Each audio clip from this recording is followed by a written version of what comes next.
Hi there, Miss Jodi here from the Monmouth County Library. I'm so excited. Miss Danya is going to read you a really cool story called Boxitects, all about taking everyday things and making something new and fantastic. And that's for Maker's Day. It was our little inspiration for today's activity. And don't forget to stay after because we're going to be making this really cool project. Ready? Let's go.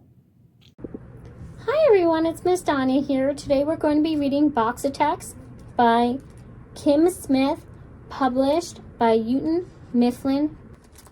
Meg was a boxitect. She loved to make things out of boxes. She loved making tiny houses, tall towers, and twisty tunnels. And she made marvelous things no one had ever seen before. Meg was proud of her work. She could make boxes into anything. Meg's mother was proud too. She thought Meg was brilliant and creative. So Meg's mother sent Meg to Maker School, where she could be even more brilliant and creative. At Maker School, there were blanketeers, spaghetti techs, tin foilers, and egg cartoners. There was almost every kind of maker you can imagine. But Meg was the class's first boxitect, and that made her feel really special. At school, Meg learned all about boxitecture. She learned how to make her structures useful and beautiful. Meg loved everything about Maker School until Simone showed up. Like Meg, Simone was new. She was also brilliant and creative. Worst of all, Simone was a boxitect too, and she was already making things Meg had never dreamed of. In class, Simone would point out ways Meg could make constructions a little straighter, more wind-resistant, less boring. So Meg told Simone she should build things that were less bumpy, sturdier, and much prettier. The last day of school, the class's annual maker match was held to see who could make the most amazing thing. But there was just one rule. You had to work as a team. But Meg didn't want to work with anyone, and neither did Simone. The blanketeers built blankets and pillows. The spaghetti techs built with pasta and glue. The bakeologists built with cake and frosting. But the boxitects were not building at all. They were arguing. I want to build a tree house, Meg said. I want to make a ship, Simone insisted. Meg drew the line down the middle of a very large box. I'll take this half and you can have the other. Fine, said Simone. Soon Meg noticed that her treehouse wasn't as large as Simone's ship, and that she made her side taller and more impressive. When Simone noticed that Meg's treehouse was taller, but then her side higher and more extraordinary. Slowly, Meg and Simone's creation grew bigger and bigger. They built and built and built, and there wasn't a sign of a single box left. And at last, they finished. What is it? I've never seen anything like it before. The teacher said, it looks like it might... Achoo! Crash. Your side was too wobbly, shouted Meg. Your side was too heavy. Oh dear. The maker match was not over yet, but most of Meg and Simone's work was ruined. There was only a few parts left that could be saved. If we combine my treehouse with your ship, Meg started, we might be able to make one thing, finished Simone. The boxitects decided to call a truce so they could finish the match. Working as a team, Meg and Simone quickly joined the remaining pieces together until they had created something new. At the end of the maker match, the boxitects hadn't won first place. They had a different way of making brilliant and creative things, working together. And they each gained a new friend.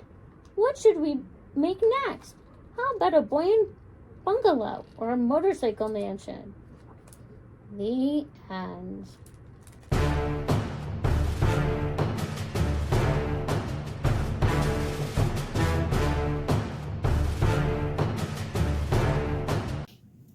Okay, makers. Did you get inspired by that story? I know I did. Don't forget, we need our toothpicks and at least one box of dots or other similar candy. Let's pour our dots on our plate. Get some of my toothpicks out. And we're going to get started. Now, you can do this any way you want. This is all about you, your creativity, and your scientific mind. Ready? So, to start with, we're going to start by making our first piece of structure, and then you can build from there however you are inspired to build. We are thinking like builders and engineers. Even the physical builders are using their engineering and science and mathematics to make sure that the building is just right. So first we're going to need our supports or our joists. And then we're going to need, which are our toothpicks.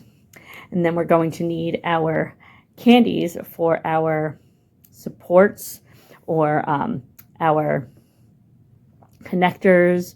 You can call it your bolts. You can make sure you put the flat part down on 4 of them. Other than the bottom ones, it doesn't matter whether they're right side up or down. You're going to stick a toothpick through one. You're going to take another one and stick it through the top of the toothpick. So you have a little toothpick like that. Do that 4 times.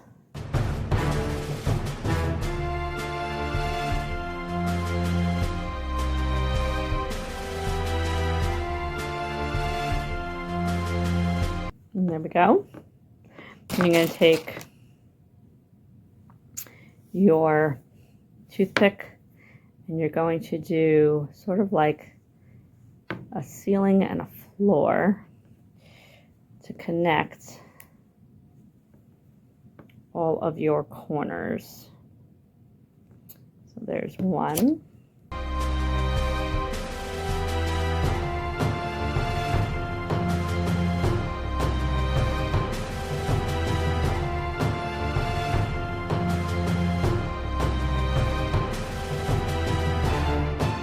And there we have our first sort of block or room, whatever you want to call it.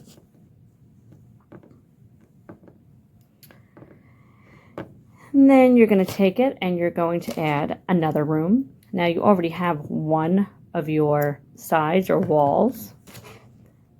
So you can stick some toothpicks in those candies.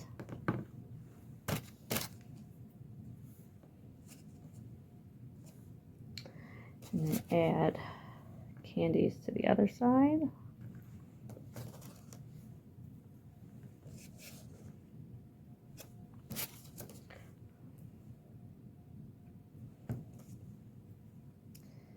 And then finish off those last 2 corners. And now you have 2 rooms and a story or floor in a building. Add one more side of the walls. I'm going to kind of take a look and see how sturdy is your structure. Is it a little wobbly? Is it strong? Would it benefit from some more toothpicks? Or maybe from some cross picking?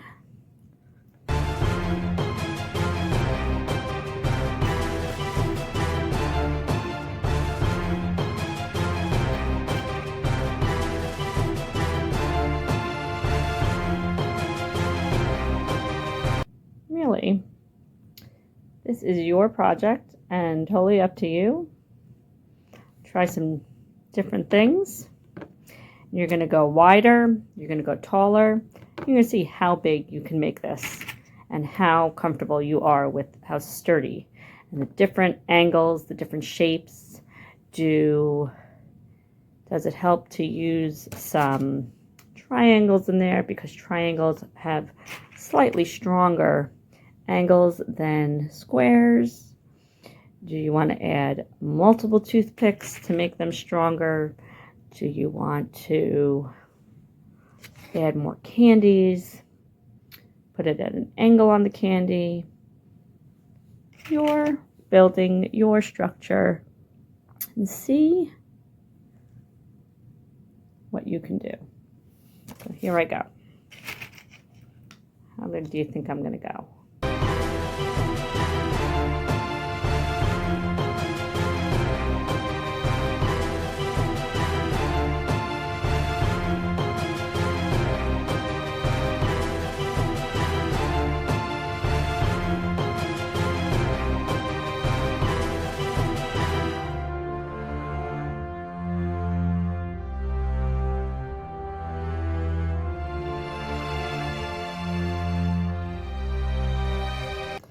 You want to think about your house.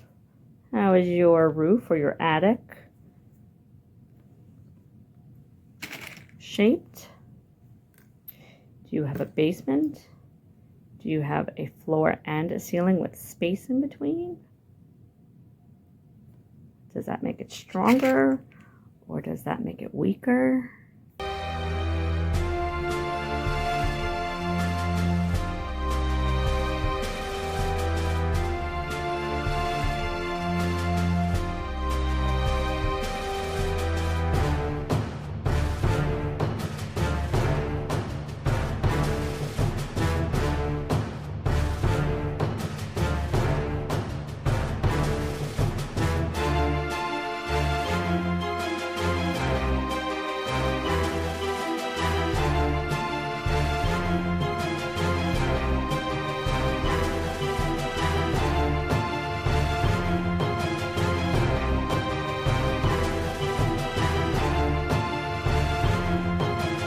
I have just about run out of candy. So I'm going to finish up as much as I can, see if I can get a roof on here. See how I'm going to do that. And then I'd love to see what you all came up with. Were you able to come up with something bigger, taller, stronger than mine? Did you fail? That's okay too. I'd love to see what you learned from that failure. Because failure isn't failure. It's an opportunity to learn. In science and in engineering, process is just as important as the final product.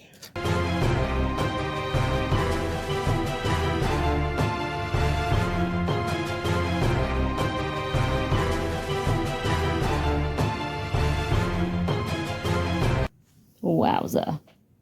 That is pretty darn cool if you ask me. Well, I hope you learned a little something today about structure and engineering from just getting your hands in there and doing it yourself. What was the shape you found that worked the best? Did you find some diamonds? Were you able to do triangles? Did the squares work? Did you have to do yours nice and wide so you could do it even taller? I'd love to see your pictures, and I can't wait. Don't forget, we have tons of books, both ebooks and books in your local branch about all these wonderful, amazing topics. So I hope to see you soon, and happy Maker's Day. Who knew engineering could be so delicious?